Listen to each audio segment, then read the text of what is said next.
Ha generado pues una discusión entre los especialistas las razones por las cuales el gobierno de la República decidió emprender la actual campaña contra el robo de combustible justamente en un mes de alto consumo, el mes de diciembre. Esto tuvo consecuencias, más allá de las explicaciones, tuvo consecuencias en cuanto al desabasto de combustible, que por cierto hoy se está notando en la ciudad de Monterrey. Pero en un artículo en Nexos, los especialistas José Andrés Castañeda y Sebastián Garrido se pusieron a analizar las cifras de cómo estaban las reservas de gasolina del país en las terminales de abastecimiento, cómo están los datos, qué datos hay sobre la importación de combustibles, y le dieron un contexto a esta decisión tomada por el gobierno de México de cerrar los ductos y cambiar la estrategia de distribución de combustibles en un intento, así lo ha dicho el propio gobierno, incluso lo ha dicho reiteradamente el presidente López Obrador, de acabar con el robo de combustible. Tengo en la línea telefónica justamente a Sebastián Garrido y vamos a platicar con él sobre lo que encontraron en este artículo para Nexos que se titula ¿Por qué hubo desabasto de gasolina en diciembre? Sebastián, gracias por tomar la llamada. Muy buenos días. Pascal, muy buenos días. Muchas gracias por el espacio. Bueno, cuéntale por favor a nuestra audiencia, digamos, cuál fue el objetivo de la investigación de este artículo y también cuáles son los principales hallazgos. Claro, mira, lo que nos propusimos Jorge Andrés Castañeda y yo fue tratar de entender de mejor manera cuál fue el contexto en el que el gobierno federal decidió, como tú comentabas, eh, implementar el plan en contra del robo de combustible y consecuentemente cerrar los ductos. Y para eso lo que hicimos fue analizar datos públicos en 4 temas. El primero tiene que ver con la demanda de la gasolina, el segundo son inventarios, tercero producción y por último las importaciones.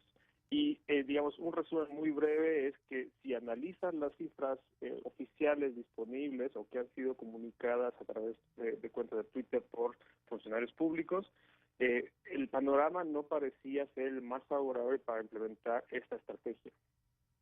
No parecía el más favorable porque no había, digamos, inventarios suficientes y porque se trata de diciembre, un mes en el que sube la demanda.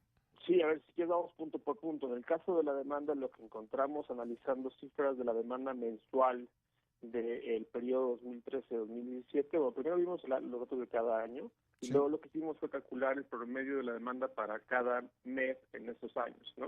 Entonces, lo que encontramos es que el mes con menor demanda es en promedio enero, ¿no? Sí. Y en cambio, el mes con mayor demanda es en promedio diciembre, donde se demandan 850,000 barriles diarios de gasolina. O sea, Entonces, digamos que primer punto, 50,000 por arriba del promedio, 50,000 barriles. algo por el estilo, sí, Sí. y digamos, ese es un primer punto relevante, ¿no? ¿Por qué implementar una política como esta justo cuando la población va a demandar más combustible en las diferentes partes del país? Bueno, ahí está el tema de la demanda, mayor demanda en diciembre y diciembre es el mes en el que comienza pues esta acción en contra del robo de combustibles. ¿Cómo estaban los inventarios? Mira, en el caso de los inventarios, lo que encontramos también a partir de información pública es que de las 75 terminales de almacenamiento, desde las últimas 2 semanas del sexenio de Peña Nieto comenzó a haber algunas que tenían inventarios en cero. Esto continuó durante las primeras semanas del el sexenio de López Obrador y para el 28 de diciembre, que es justo un día después de que anuncian el comienzo del plan en contra del robo de combustible, Ujú. había ya 10 terminales con inventarios en cero. 10 de las 75. Exacto. Ayer revivió el portal de hidrocarburos de la CENER, de la Secretaría de Energía, y pude actualizar esta cifra hasta la primera semana de enero. Y los datos no son digamos, positivos, porque casi se duplica el número de terminales. Llegó a 19 terminales en la primera semana de enero que tenían un inventario de cero para gasolina. Pues es una cifra enorme. ¿Cómo se explica que 19 de 75 terminales de almacenamiento de combustible estén en cero en el país? Y como contexto hay que decirlo, he leído que México tiene reservas normalmente gracias a estas terminales para apenas 2 o 3 días. Sí, nuestro sistema, digamos, de inventarios es bastante limitado. Sí. ¿Cómo explicarlo? Es algo que tiene que en realidad responder el gobierno, ¿no? Ujú. Los inventarios en las primeras 46 semanas del 2018 fluctúan, sí, pero ninguno o muy pocas ocasiones llegaron a estar en cero. Aquí el punto para mí relevante es, bueno, la última semana y quizás la última semana del 2018 y la primera de enero, el incremento es factible que se da justamente al cierre de los ductos, porque es mucho más complicado transportar el combustible, ¿no? Pero aquí el tema es, a ver, si ya habían decidido cerrar los ductos como Ujú. una estrategia para combatir el robo de combustible, ¿por qué no reabastecer las terminales antes de hacerlo? Y eso, de acuerdo con cifras oficiales, no ocurrió. A ver, si 19 de 75 terminales estuvieron en cero, no sé en qué porcentaje estuvieron las demás, pero ahí está un dato para cuestionar una declaración pública que hemos escuchado mucho en estos días o que escuchamos en los días pues, de más desabasto, que había suficiente combustible.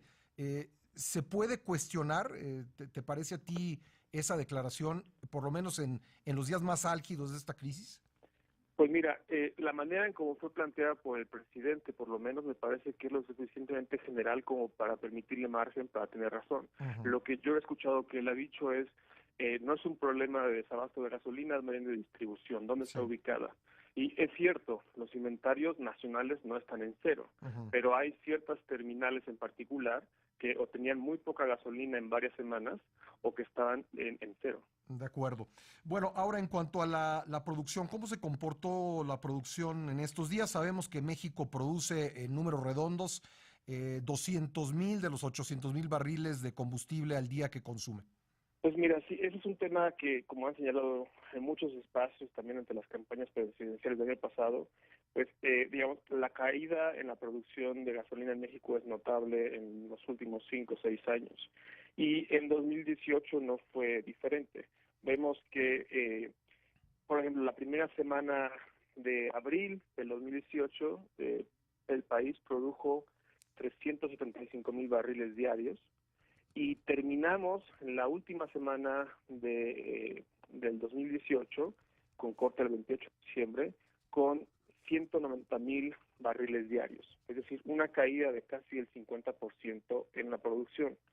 Y actualizando los datos con lo que publicó, o digamos, con lo que pude descargar ayer del portal de hidrocarburos de la Secretaría de Energía, el panorama, digamos, es todavía más complejo porque la caída en la producción se mantuvo y para la segunda semana de enero estábamos por ahí de los 100,000 barriles. 100,000 barriles, o sea, es una caída, pues respecto de diciembre se va casi la mitad. Así es, así es. Bueno, y por último, el rubro de importaciones, ¿cómo se comportó en momentos en que se decidió lanzar esa estrategia y a lo largo de las semanas que ha pasado desde entonces? Mira, en el caso de las importaciones, todavía no tenemos un dato oficial dentro de algún portal que podamos consultar. Nos basamos en esta lámina que publicó la Secretaría de Energía, donde mencionaba que el volumen de importaciones de, de diciembre rondó los 560,000 barriles diarios. Tomando ese dato como referencia, a ver, si lo comparamos con el promedio de los diciembre de otros años, está ligeramente arriba, pero llama la atención que es menor que el del noviembre de 2018 y también que es menor que el de diciembre del 2017. Entonces, otra vez, si el plan era cambiar el sistema de distribución de gasolina en un contexto donde la producción nacional se estaba reduciendo significativamente, estos niveles de importación parecen ser insuficientes para cubrir la demanda de un mes tan complicado como diciembre. Ahora, a partir de estos datos, hay una hipótesis, Sebastián, sobre la cual quiero preguntarte. Ustedes no, en el artículo, pues no lo dicen de esta manera, pero quiero preguntarte si hay modo, con base en estos datos, de confirmar la hipótesis que tienen algunos de que la campaña de lucha contra el huachicoleo fue una manera pues de sacarle la vuelta a la discusión sobre la menor presencia de combustible en las terminales de almacenamiento, la menor presencia de combustible en el país, pues. ¿Podría desprenderse de los datos que ustedes tienen tal conclusión? Mira, yo diría que por ahora no. Los datos más bien lo que a mí me hacen pensar es que eligieron un muy mal momento para implementar la estrategia. ¿Por qué implementaron la estrategia? Yo en este momento no puedo responderlo. Sí. Pero sin duda tienes razón en cuanto a que estas cifras pues despiertan muchas dudas, ¿no? Si es poco comprensible que hayan implementado este plan en un momento tan complicado, es difícil entender la urgencia para hacerlo, ¿no? Porque uno supondría que un plan de esta envergadura, sí, con tales costos sociales y económicos, tuvo que haber sido muy cuidado. Y al parecer las cifras que nosotros tenemos sugieren que no fue así. Pues, Sebastián, muy interesantes los hallazgos en este artículo. Te agradezco mucho que hayas estado con nosotros esta mañana. Muchas gracias a ti. Que tengas buen día. Gracias, Sebastián Garrido, con el autor del artículo, uno de los dos autores de este artículo en Nexos que apareció ayer. ¿Por qué hubo desabasto de gasolina en diciembre?